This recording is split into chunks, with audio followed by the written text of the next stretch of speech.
पिछले दिनों प्रदेश की राजधानी शिमला में कुछ स्वर्ण संगठनों ने स्वर्ण आयोग की मांग को लेकर 800 किलोमीटर की हरिद्वार तक पदयात्रा करने के कार्यक्रम की घोषणा की। इस घोषणा के साथ ही शिमला में शव यात्रा भी निकाली गई। इस शव यात्रा का अनुसूचित जाति और अनुसूचित जनजाति साथ ही अन्य पिछड़ा वर्ग के संगठनों ने विरोध किया।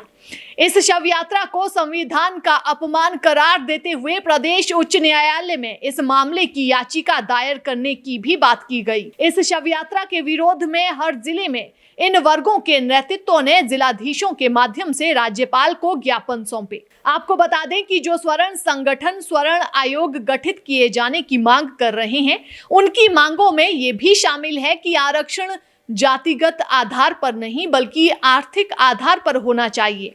क्रीमी लेयर के मानक का कड़ाई से पालन होना चाहिए। यदि इन मांगों को ध्यान से देखा और समझा जाए तो स्पष्ट हो जाता है कि ये मांग राजनीति से प्रेरित है और अंतः विरोधी है, क्योंकि अनुसूचित जाति और अनुसूचित जनजाति के लिए 22.5% आरक्षण का प्रावधान देश की पहली संसद द्वारा गठित काका कालेलकर आयोग की सिफारिशें आने पर कर दिया गया था।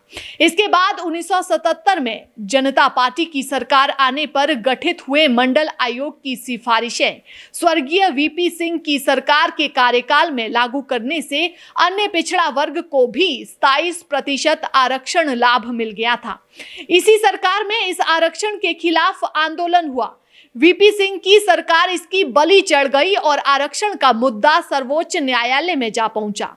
सर्वोच्च न्यायालय ने ऐतिहासिक फैसला देते हुए आरक्षण का आधार आर्थिक कर दिया। आर्थिक संपन्नता के लिए क्रीमी लेयर को मानक बना दिया। उस समय जो क्रीमी लेयर की सीमा 1 लाख तय की गई थी, वो आज मोदी सरकार में 8 लाख हो गई है। मोदी सरकार ही क्रीमी लेयर की सीमा 2 बार बढ़ा चुकी है। ये आज की व्यावहारिक सच्चाई है। हो सकता है स्वर्ण आयोग के गठन की मांग करने वाले सभी लोगों को इस स्थिति का ज्ञान हो ही ना।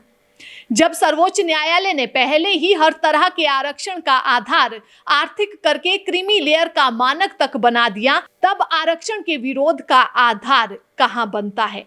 या तो ये मांग की जाए कि किसी भी तरह का आरक्षण हो ही ना, चाहे कोई अमीर हो या गरीब हो, किसी के लिए भी आरक्षण होना ही नहीं चाहिए। गरीबों के लिए किसी भी तरह की कोई योजना होनी ही नहीं चाहिए। वेलफेयर स्टेट की अवधारणा ही खत्म कर दी जानी चाहिए। क्या आज स्वर्ण आयोग के गठन की मांग करने वाला कोई भी राजनेता या राजनीतिक दल ये कहने का साहस कर सकता है कि सभी तरह का आरक्षण बंद होना चाहिए? वीपी सिंह सरकार के समय में जब मंडल बनाम कमंडल हुआ था, उस समय किस विचारधारा के लोगों ने आरक्षण का विरोध किया था? अब जब से मोदी सरकार आई है, तब से कई राज्यों में आरक्षण को लेकर आंदोलन हुए हैं। हर आंदोलन में यही मांग उठी है कि या तो हमें आरक्षण दो या सबका समाप्त कर दो। संघ प्रमुख मोहन भागवत तक आरक्षण पर बयान दे चुके हैं, लेकिन इन सब के साथ जब भी इस दौरान सर्वोच्च न्यायालय ने आरक्षण को लेकर कोई व्यवस्था दी, तो मोदी सरकार ने संसद में शीर्ष अदालत के फैसले को ही पलट दिया। हिमाचल ही एक ऐसा राज्य रहा जहां आरक्षण को लेकर कोई आंदोलन नहीं उठा था।